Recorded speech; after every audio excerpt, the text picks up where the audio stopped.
గత కొన్ని నెలలుగా మధ్యప్రాచ్యంలో పరిస్థితులు ప్రపంచాన్ని ఆందోళనకు గురిచేస్తున్నాయి. హమాస్, ఇజ్రాయెల్ మధ్య యుద్ధం నెలల తరబడి కొనసాగుతోంది. అయితే ఈ రెండు వర్గాల మధ్య రాజీ కుదుర్చేందుకు ఇతర దేశాలు చేస్తున్న ప్రయత్నాల్లో ఒక అడుగు ముందుకు పడింది. ప్రస్తుతం చర్చల దశలో ఉన్న కాల్పుల విరమణ ఒప్పందానికి హమాస్ అంగీకారం తెలిపింది. దీంతో గాజాలో 7 నెలల తీవ్ర యుద్ధం తర్వాత కాల్పుల విరమణపై ఆశలు రేకెత్తుతున్నాయి. అయితే సుదీర్ఘంగా జరిగిన దాడుల్లో లక్షల మంది పాలస్తీనియన్ల జీవితాలను తీవ్రంగా ప్రభావితం చేశాయి. ఇజ్రాయెల్ భీకర బాంబు దాడుల కారణంగా గాజాలోని దాదాపు 60% భవనాలు దెబ్బతిన్నాయి లేదా ధ్వంసమయ్యాయి. ఈ విధ్వంసంలో దాదాపు 21 లక్షల మంది పాలస్తీనియన్ల జీవితాలకు తీవ్ర నష్టం వాటిల్లింది.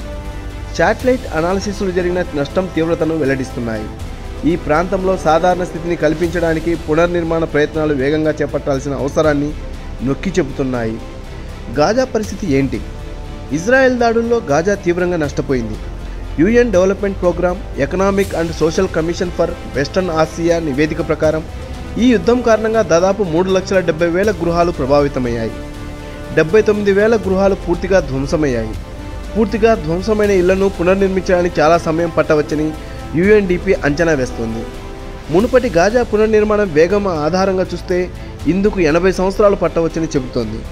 2021లో జరిగిన దాడుల సమయంలో కంటే మెటీరియల్ చాలా వేగంగా డెలివరీ చేసిన గాజాను పునర్నిర్మించడానికి ఇంకా 16 సంవత్సరాలు పడుతుంది.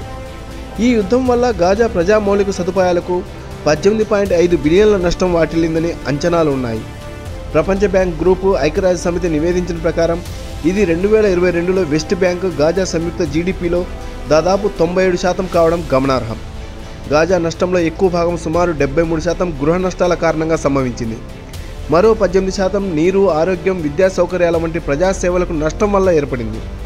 అయితే 9% వాణిజ్య, పారిశ్రామిక భవనాల నష్టాల వల్ల జరిగింది. ఆశలు రేపుతున్న చర్చలు. యుద్ధంతో దెబ్బతిన్న గాజాలో పరిస్థితులు మారుతున్నాయి. హమాస్ కాల్పుల విరమణ ఒప్పందాన్ని అంగీకరిస్తున్నట్లు ప్రకటించడంతో ఈ ప్రాంతంలో వేడుకలు చేసుకున్నారు. నిజానికి ఒప్పందం వివరాలు లేదా హమాస్ ఆమోదించిన నిబంధనల వివరాలపై స్పష్టత లేదు. అయితే ఇజ్రాయెల్ ఇప్పటి వరకు టార్గెట్స్ చేరుకోలేదని భావిస్తోంది. అయినప్పటికీ శాశ్వత కాల్పుల విరమణ పాలస్తీనా ప్రజలకు కరువు నుంచి ఉపశమనం కల్పిస్తుందని ప్రపంచవ్యాప్తంగా ఉన్న ప్రజలు ఆశపడుతున్నారు. ఒక హమాస్ అధికారి అల్ జజీరాతో మాట్లాడుతూ ఈ ఒప్పందం 3 దశలను కలిగి ఉంటుందని చెప్పారు. గాజాలో ప్రజలు సంచారానికి అనుమతి ఇవ్వడం, పోరాటాన్ని నిలిపివేయడం, తర్వాత ఇజ్రాయెల్ దళాల ఉపసంహరణ. మరొకటి శాశ్వత కాల్పుల విరమణ, పునర్నిర్మాణం.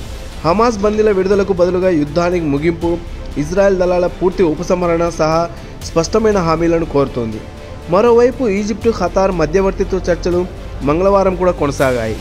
ఇజ్రాయెల్ మాత్రం ప్రస్తుతం ఉన్న ప్రతిపాదన ఆమోదయోగ్యం కాదంటుంది. తదుపరి చర్చల కోసం మధ్యస్థాయి రాయబారులను కైరోకు పంపాలని ఆ దేశం యోచిస్తోంది. ఏకైక సరిహద్దును ఆక్రమించిన ఇజ్రాయెల్.